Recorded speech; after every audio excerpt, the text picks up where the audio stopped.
Hi, everyone, and welcome to another episode of Unpacking the Word. I'm Luna, and I'm joined by my co-host, Barrett. Hey. Hey, Barrett.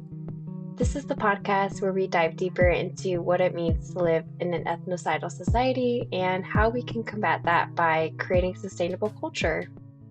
So today we're actually going to be talking about what's good and bad, because we've been talking about it, and I'm just really curious for you, Barrett, how would you define what's good and bad? So, first off, one thing to kind of clarify is when a lot of people think of good or bad, they think about it in a subjective sense. And if we're thinking of good or bad in a subjective way, then you realize that there'll be like a lack of a universal or understood idea of good or bad, because if it varies from person to person, then what is it? It's like, if someone does something that another person says is bad and they say, well, I think it's good, then what is that action? And that creates a lot of confusion. So you need to have like an idea of like what a universal good would be. And so this work, this exploration came about from discussing and writing about ethnocide, because once I made people aware of like the ethnocidal aspects of American society, it became pretty clear that a lot of things that they thought were good had just been made aware to them that they were definitely bad. And so now people needed another understanding of what good is. And I was like, oh, well, I got to figure this out. And so what I know it's a big thing. And so what dawned on me is that we kind of do have an idea of what like an objective good is. We just don't think about it. And so the example that I use is a good friend. A good friend is good, not because they're good at a particular thing, such as like being attractive or having money or a nice car or something like that. Like they're good because they help sustain and nurture you. Like if you need someone to be there to support you, to help you make your way through life, your good friend is the person that is there to help you with that. And that can be in so many things. They're the person that picks up the phone when you call them. They're the one that'll pick you up from the airport. If you imagine who you'd want to hang out with or be around 10, 20 years down the road, if that person's in your mind, they're a good friend because they would have sustained and nurtured you throughout the whole time. And so if you look at it in that context, good is something that's sustainable and nurturing.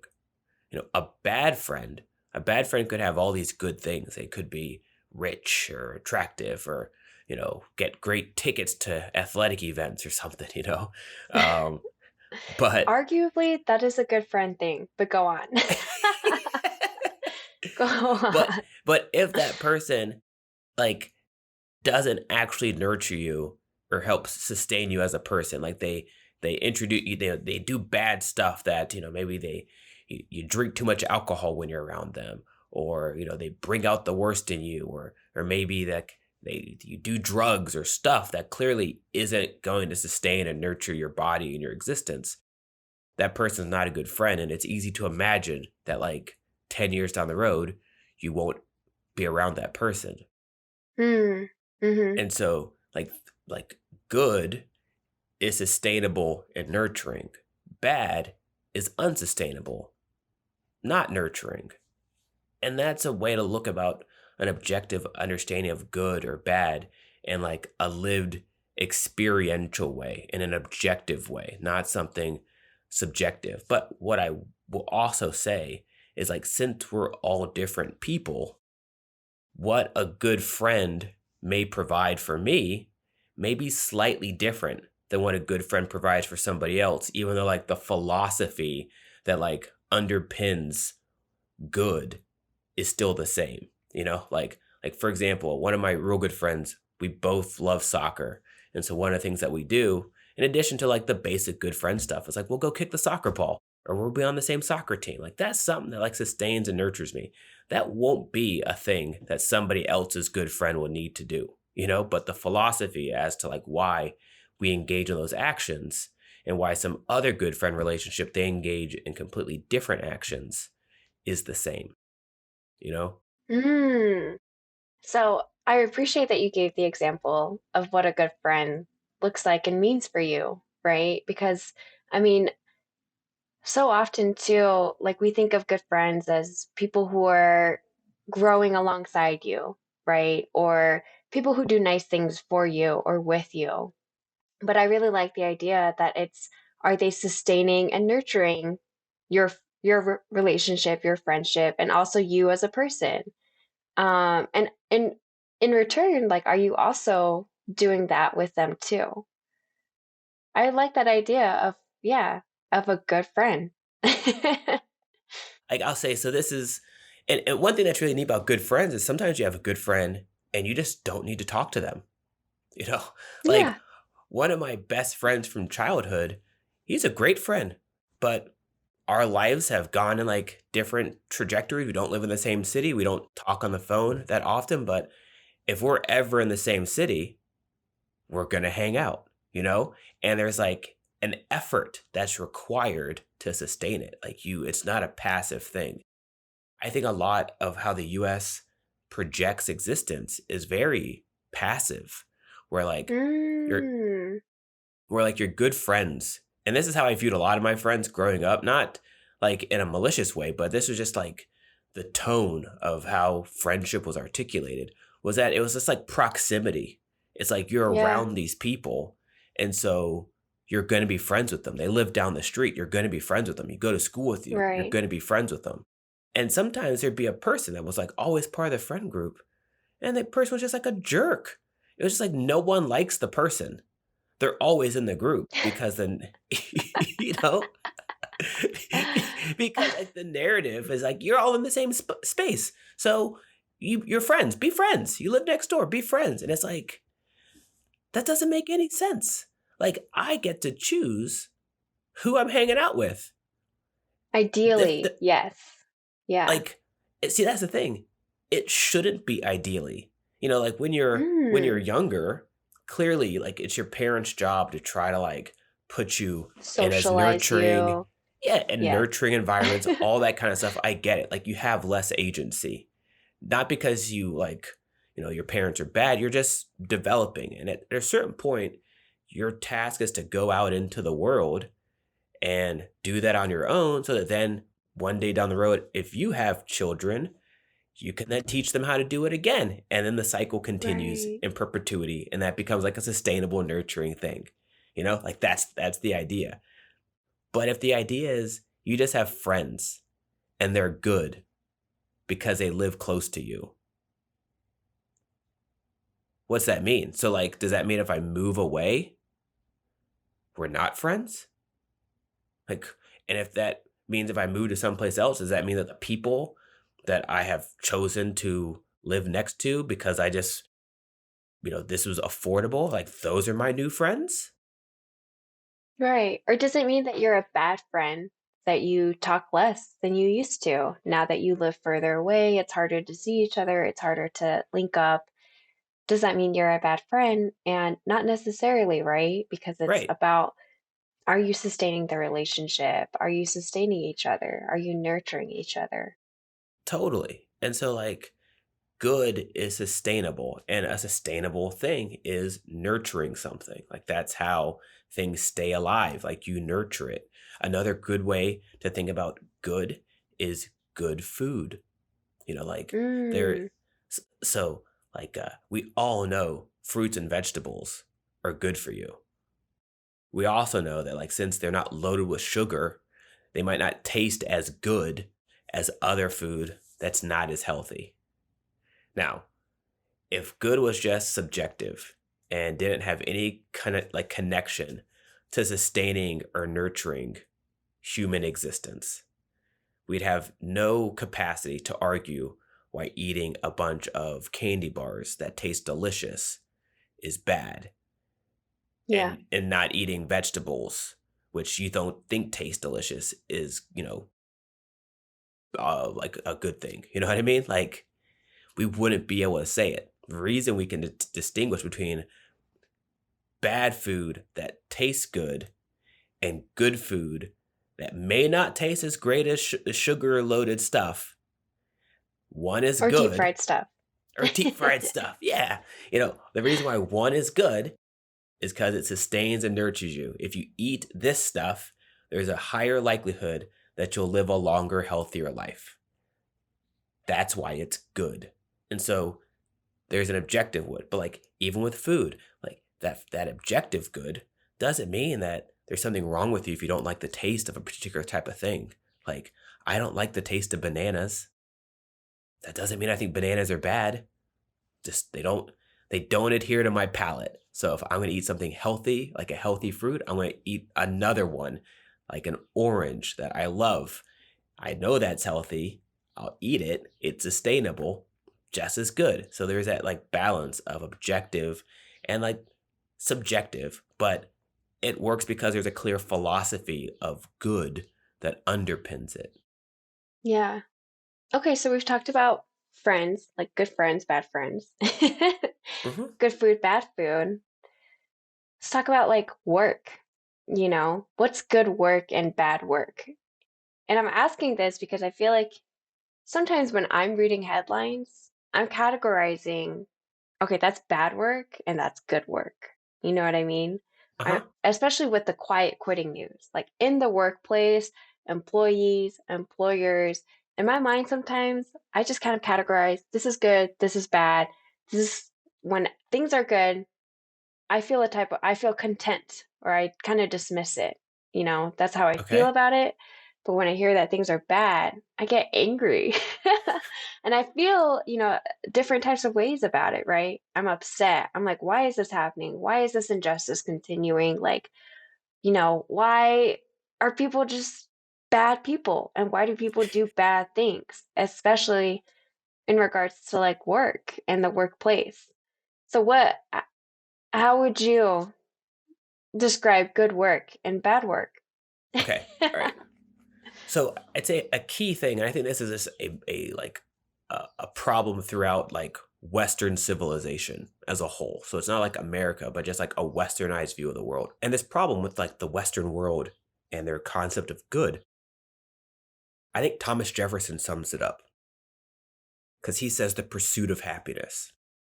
So that means that like happiness or something good is over there, and your job is to try to get to there. But that means that you don't have it. So like it's like an articulation of the creation of a bad place. But it like dangles the carrot that you could arrive at a good place that's not this place at some point. Which you can clearly see like Christian biblical undertones in that, where like heaven's the good place and earth is the bad place, and eventually you can get to. So like there's this whole framework that like good is a thing that's over there, that the pursuing of it is a good thing, but that means that like you're not in it now, you're not creating it because you've been told you can't. You've been told that just like Yeah. magically exists over there. Mm-hmm. And so when people talk about good or think about good, with that construct, you're going to have a real passive understanding of it. It's not a thing that you've been taught that you can do. Like it's a thing that you've been taught that if you're lucky enough, you'll be able to pursue it, but you can't make it.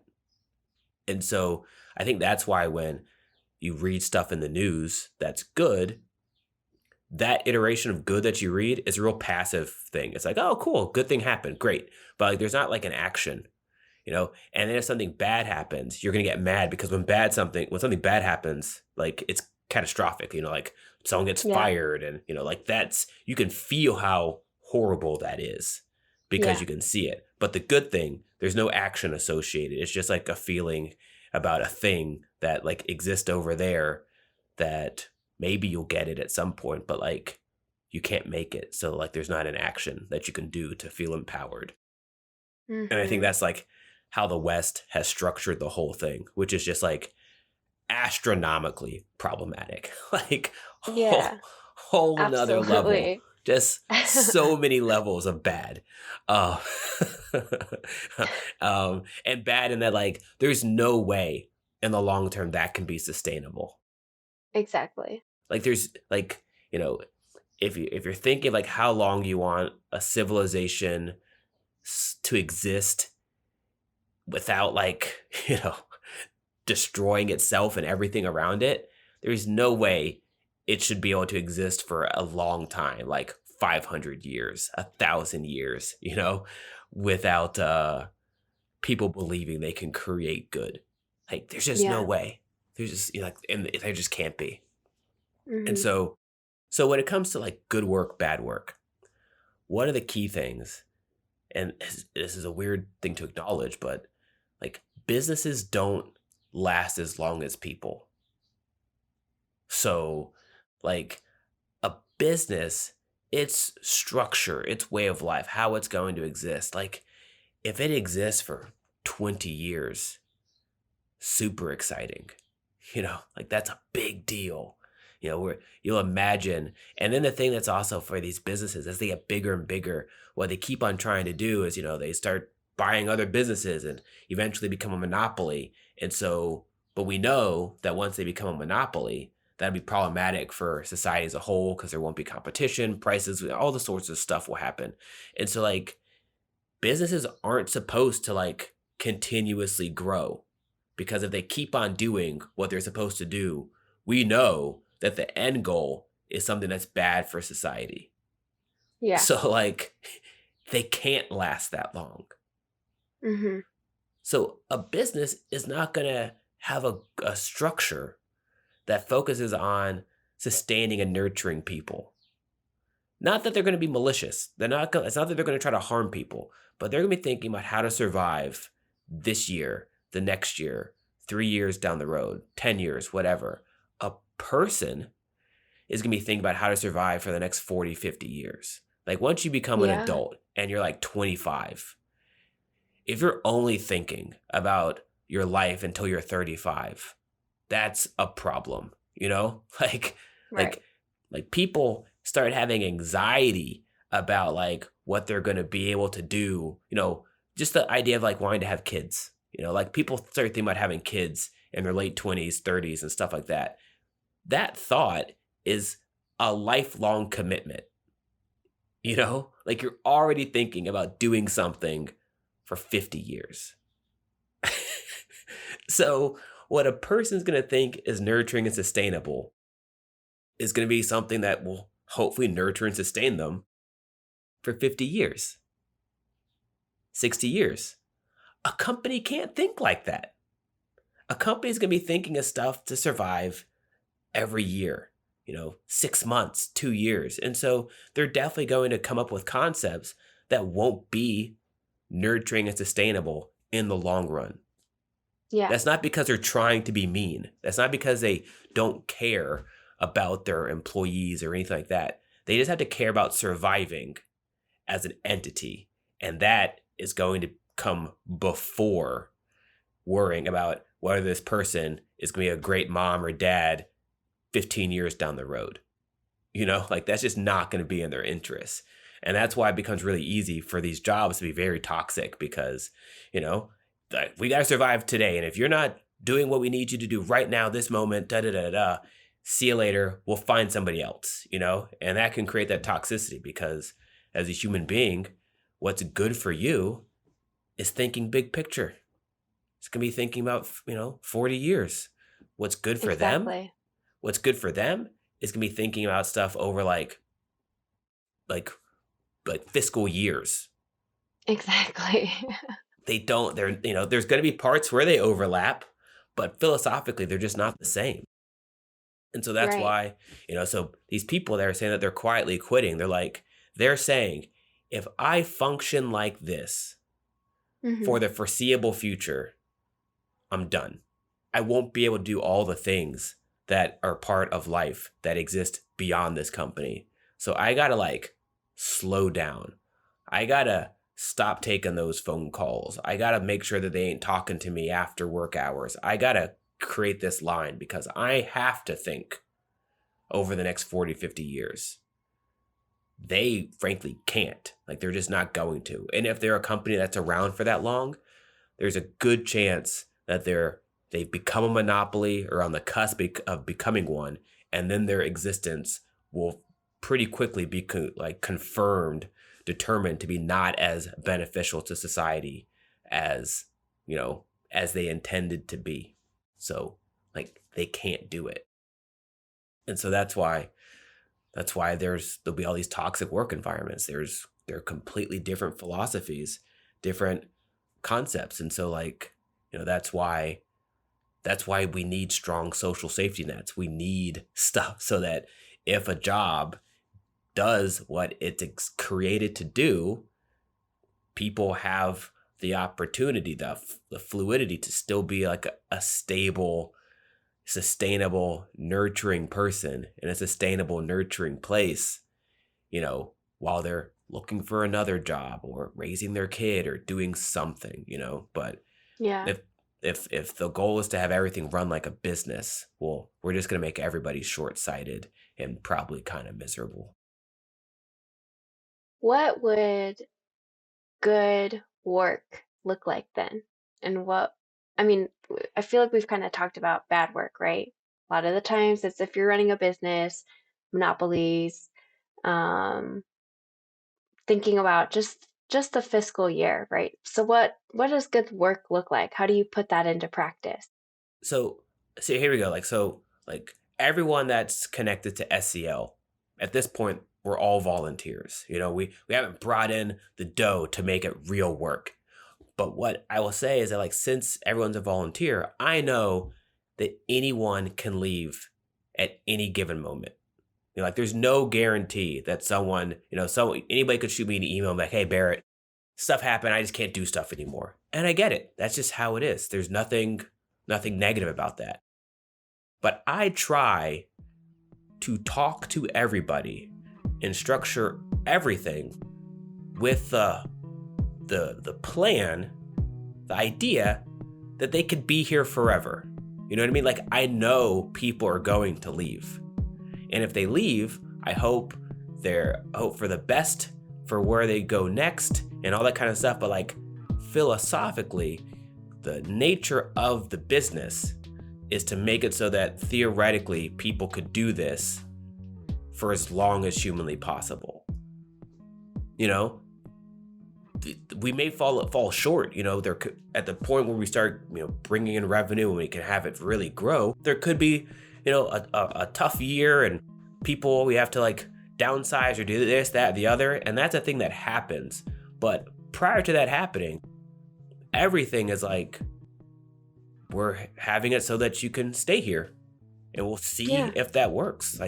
And so that's the philosophy. I think the philosophy for a lot of other businesses is like there'd be a greater emphasis on growth or the stock market or all these other things that are more short-sighted, that make it so that it's not structured to have people stay for the long term. And that's good work. And if you show up to some place and you know that the people there have a philosophy that they treat each other with the goal of like, let's be as sustainable and nurturing as we can while we're here, hopefully people like working there. Like hopefully that makes it an enjoyable place to work. But you have to have a philosophy of being sustainable and nurturing, and then apply that to the various spaces in which you go. And so you can do that. It's a very active philosophy to have, because it's not something that necessarily comes easy, especially when you're at work. So this is also another thing that's so mind-boggling about the West, is that since good is the thing over here that you get to pursue, philosophers exist to help people live the good life, live wise, good lives. Now think of this problem, where if you live in a world where good is a thing that you hope to get to, and there's a group of people that are trying to teach people how to live a good life, that won't work, because the good life isn't a thing that they think they can create. They're going to think a philosopher is a person who's going to give them like a path to this theoretical idea. And so then philosophy becomes like a passive theoretical pursuit where they don't see like a real world application. But if good is a thing that you create, then now philosophy is an active thing. And a philosopher is a person who would then teach you practices and give you a perspective to apply in places, and then you implement it. You know, like I see. that's like the massive difference. So like this is gonna sound trivial, but like I love soccer. Love it. One of the things I love about soccer is that like the best coaches will say that they have a philosophy. This is their philosophy for playing the game of soccer. You need to do this, you need to do that. And every day they get their players, they go to the practice field and they implement that philosophy to a T. And then they go to the game and then they put it to practice. And if that philosophy like works, then they win soccer games. And if they don't work, then they don't, then it doesn't. And now they have to like reassess it. And so like, I like that this is just like an active implementation of philosophy. And we're perfectly comfortable in the West of having philosophy in pursuit of like good stuff with regards to things that are like trivial and spectacles like sports and all that kind of stuff. But when it comes to like the real existence of people, good becomes a thing that exists over there and not a thing that you make. And it's like, that's just wild. Or And can so, make presently. Yeah. right, Yeah. exactly. And so, yeah, if you have a philosophy of good, which is sustainable nurturing, then you just apply that to the various aspects of life that you're going into and implement it. And that doesn't mean that you're going to be perfect. Like there's definitely going to be times where you fall short and mess up, but like if you mess up, you at least know why and how you messed up because there is like a tangible, like experiential, like focal point that you're like, I didn't do that. You know, like I was Right. bad at this thing because I didn't show up with like that energy that like makes people know that like I'm enjoying being here. And that's why people were like kind of bummed out. Next time I'll show up and I'll have the requisite energy to make sure that like we get people engaged. That's the philosophy. You know, that's how you would implement it. Yeah. It's an active practice that it's not like anyone can really teach you how to practice. Like, there's definitely philosophies that you can emulate and consider and put into consideration, but that the practice in itself, like, it's something that like you have to implement yourself, right? Oh, yeah, like you have to have agency. You have to be a free person that feels that you can make good stuff. And if you are a person that like genuinely doesn't think you can make good things in the world, then that speaks to like a much bigger problem with like how people have taught you the world works and your place in it. Like we all can do that. We all can do a good thing. Mm-hmm. Likewise, we can all do a bad thing. And I think, another key thing is it's much easier to do a bad thing than a good thing. like, like if say I'm making pottery and I make a pottery thing, the amount of time it's going to take for me to like make a vase is way longer than the amount of time it'll take for someone to come and push it over and break it. Mm. And so, like, if you realize that it's so much easier to do a bad thing, now you're going to be like more alert of like the need to have a philosophy of doing good stuff and being active because it's so much easier to passively like do something bad because you're just unaware or you just don't care about people or something like that. And like the impact of that can last for a really long time. Yeah, that's actually really true. Mm-hmm. So like so that's what I like, you have and so to look at the bad thing and say like pushing over that vase. Like that's bad, not in like some moral ethical thing. Like it's not Right. it's like it's bad because if you are a person who's walking around and just pushing over and breaking other people's stuff, like how long do you think you'll be able to do that? Like like at some point maybe you run out of stuff to break.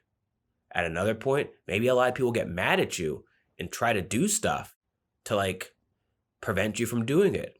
Maybe people then, after you break all this stuff, maybe those people don't want to be your friend. And now, some point in the future, you need help. You're in trouble. But you And don't have the relationships to sustain you and to nurture exactly, you. exactly. And so, like, that clearly is a bad action, not because some thing from afar is giving you like concepts of morality or Right. ethics. It's like, Yeah. no, like your life will be more difficult and less sustainable if you do this action. Mm-hmm. So don't do it. You could do it, you know? Like like this is another example, but like I have a very young kid. And man, he's 19 months. He every now and then will just not want to get in the stroller and he'll want me to carry him. Man, your arms get real tired. He has no concept of an arm getting tired. That's not a thing that exists in his brain. And so like my arm will be tired and he's flailing around, you know? And it's like, oh man, maybe I should put him down and like let him walk or this, that, and the other. And it's like, well, I can't put him down here because there's a lot of traffic on that side of the street. So I gotta like carry him or whatever. And you think Right. about like if something bad happened to him because I just was like, I don't care. Catastrophic. So I'll keep on holding my kid, even though my arm's really tired. While he's flailing about, like there's no point. I'm not gonna be like, I'll just put him on the ground. I'll let him go. I'll just drop him. No, Right. that's Yeah. crazy. That's crazy. That's a bad thing because like that's not sustainable. Like taking away like harming another person's life. That's not a sustainable way to live, clearly. you know? And so like there's so many examples where if you take this idea of good being sustainable and nurturing and just apply it, like it becomes evident. Like the other day I was talking to somebody and I was talking about like fossil fuels. It's clearly not sustainable. And the one person's rebel like, but look at all these things that we've built because we use it and we have these things and that thing and da da da da. I'm like, yeah, like we definitely like made cool stuff from fossil fuels. Like cars are cool, they're neat. But when people started like getting all that stuff out of the ground, I'm pretty sure that they thought it was sustainable. They didn't have any idea of climate change or global this or any of that. Like these Westerners, Right. it wasn't a thought. They're like, we hit the jackpot. Look at this stuff. We can make it. This is clearly sustainable. We can do this forever. We can remake entire civilizations based on having this stuff because it's sustainable. And then they find out that it isn't. Well, now it's clearly bad. It's not Yes. sustainable. We know if we keep on doing this, life on the earth will be really hard to have. So, not sustainable. That's why it makes sense to use other types of fuels and start remaking the society so we can be reliant on these types of fuels or these sources of energy because that's how we can live and nurture ourselves. But yeah, having climate change and these dramatic weather shifts and bigger storms and air that like pollutes your lungs and makes it hard to breathe. All of that is clearly not sustainable. That's why it's bad. Having an electric car and using other sources of energy that don't pollute, those are good because those are sustainable, you know. And that doesn't mean that you're going to be perfect as you try to create something good, but you have to have like a philosophy of what it is so that when you make a mistake, you know where the mistake lies in that pursuit and then you or in that endeavor, that practice, and then you can modify it and keep on going. Yeah. Yeah, I think that's really important. It's not that you're always going to be 100% good or be actively good or making good, actively good decisions all the time, but it is definitely a rehearsal towards good actions and developing and sustaining a good philosophy. Yeah, like, It's not, yeah. it's kind of like, let's say, so, like, you and I have had plenty of conversations, and I'm sure there's like at some point a word or a phrase came out of my mouth, and you're like, I didn't like that. Not saying that like this is just what happens with everybody. You know what I mean? This is just a natural thing. But like, that like I have a philosophy about good. And so like if I say something that wasn't good, there's not like going to be an idea that like Barrett philosophically is a bad person. It's like, let me articulate to him why this was problematic. And then the hope is that he responds in accordance to the philosophy that he articulates. And then if he does, then everything works. And so like that's an It's a example. rehearsal. Yeah. It's like Yeah. it's or just practice. It's just Mm-hmm. constant practice, where like rehearsal, there's like the idea of rehearsal to a certain extent is there's like a show. And it's like maybe there's never a show. Maybe it's just always practice forever. And like, the more you know different types of people, they'll raise awareness of another level of stability and nurturing that you didn't know of. And now you modify your practice. You remove that thing that you thought was nurturing that, actually, nope, that's correct. That shouldn't be a part of it, and there you go. And so, it's a constant practice and we all have an obligation, I feel, to practice it and do it. Like, what else is there to Yeah. do? Yeah.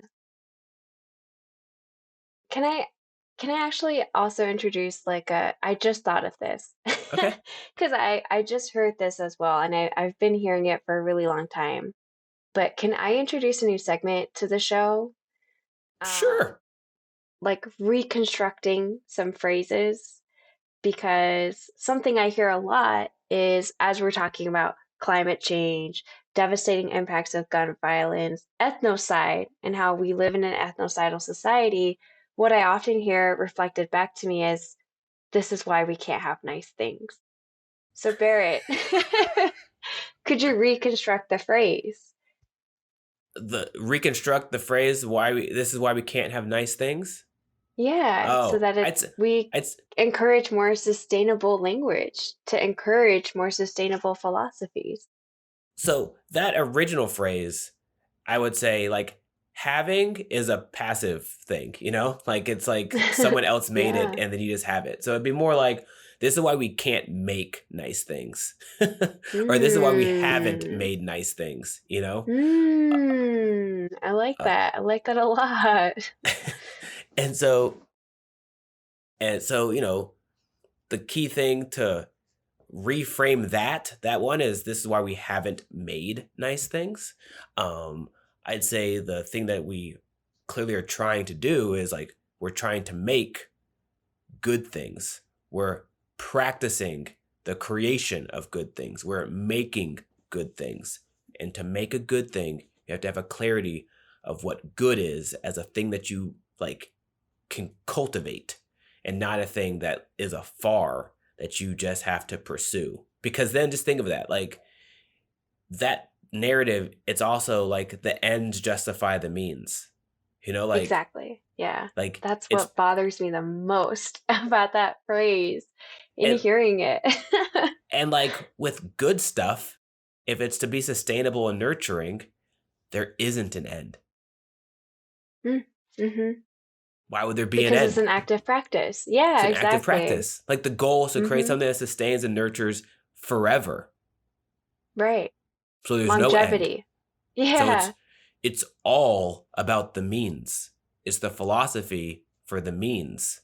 There's no justification for doing a horrible thing because you believe that if you do this horrible thing, you'll get something good in return and then it's over.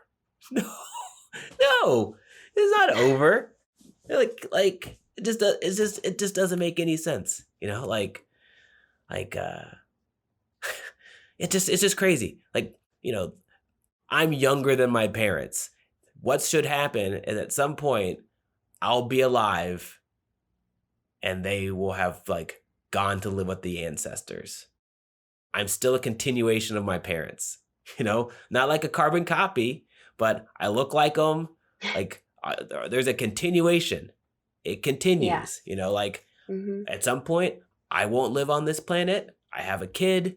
It continues, but also hopefully like if my work resonates with people, hopefully my work continues far beyond like my existence.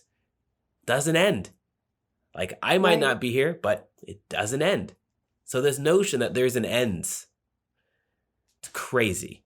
Just doesn't make any sense. That's a bad way of seeing things. That's not sustainable. That doesn't care about nurturing. It's nuts. And so, that's why we haven't made nice things. That's why we haven't made nice things. That's why we need to make nice things. Exactly. And continuously need to make nice things. I like that. Thanks for reconstructing that phrase, Barrett. No problem. Awesome. All right. I think that's a good wrap. I do want to keep talking about this next week, if that's okay with you, because I am really interested in this idea of how we as a society have conceptualized good and bad, and also how you constructed Ftopia. So I would love to discuss that next week, and continue this discussion. Yeah, I let's keep on doing it, because I will say it's hit me in that like I'm aware of all of the bad stuff, but it doesn't like get me down because I have this practice, and it's one of those things where like if there's a thing that you do all the time, it's easy to not feel that like other people don't do it. It just seems really normal. But as we've done like a handful of these podcasts, it's like, all right, we need to make sure we incorporate this shift so that the other component of the philosophy is also in the space just as much, because like if people don't feel that they can actively do good, and then we're talking about how this bad stuff happens, well, we're done. They're just going to feel sad, and that's clearly not the outcome that you want. So I agree. Next week, more good stuff, more Ftopia, more of that. Yeah, let's do that. Thanks everybody so much for listening. Please be sure to follow us on socials. We are on Twitter, Facebook, and Instagram at SEL_community. Oh, and TikTok. And subscribe to The Word, which is our Substack newsletter. We also want to hear from you about what you want us to talk about next. Leave us a comment letting us know your thoughts and where you see ethnocide in the world. And hopefully after next week, Ftopia as well. Until next time, I'm Luna. I'm Barrett. Have a nice one, everybody. Bye.